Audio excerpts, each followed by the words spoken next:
Welcome back. October is Breast Cancer Awareness Month, and today we are joined by Dr. Julian Barakel, a Jupiter Medical Center breast surgical oncologist, to talk about the latest updates and early detection when it comes to breast cancer. Dr. Barakel, thank you so much for being here with us this morning. So let's just start with the big picture.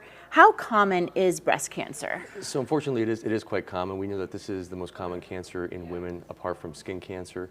It affects approximately 1 in 8 women, with a lifetime risk of an average woman being about 12 to 13%. And this does account for about 30% of cancers diagnosed in women here in the U.S. So, I feel like we always say, go get that mammogram, make sure early detection, but I feel like sometimes that can just kind of go in through one ear and out the other, for some people. So how do you guys get the message across? Yeah, so it's moments like this. Obviously in October, a lot of pink out there bringing awareness to this. We do know that, like you said, early detection is critical. We know that patients diagnosed with screen-detected cancers have an excellent prognosis, with survival being about 99% for very early stage breast cancers.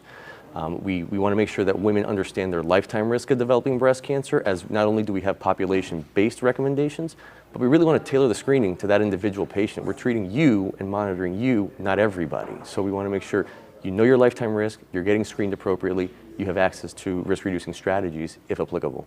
What are some of the causes, and is there anything that we can do to lower that risk? Yeah, so we're still trying to totally understand what makes that benign breast cell turn into cancer.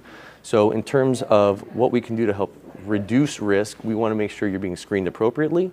If you're deemed high risk, meaning that you have a lifetime risk of developing breast cancers that is more than 20%, we want to make sure you're having MRI in addition to your annual mammogram and ultrasound.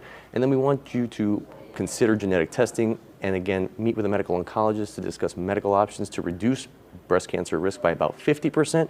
And in a really high-risk population, we can talk about prophylactic surgery. So let's just remind everyone again, mammogram every year at 40 years old. Correct. If you don't have a family history of breast cancer. Correct. And in addition to that, if you are dense-breasted, which a lot of our premenopausal women are, add ultrasound to help supplement screening, meet with your primary care physician or your physician team to calculate that risk, and if greater than 20%, add MRI. Consider screening earlier if your family has been diagnosed at an earlier age. And can you quickly explain what a dense breast is? I know we hear that a lot when it comes to mammograms and breast cancer. Absolutely. So the glandular tissue in the breast can appear very white and bright on this mammogram, which is just an X-ray of the breast.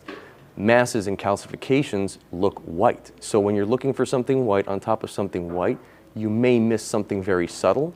So going to a breast-dedicated imaging specialist, they would recommend supplementing screening with dense breast ultrasound. We know that can pick up a few more cancers with a lower false positive rate than some of our other modalities like MRI. What is the message you just really want to get across to women and men during Breast Cancer Awareness Month? Make sure you're being screened appropriately for your level of risk.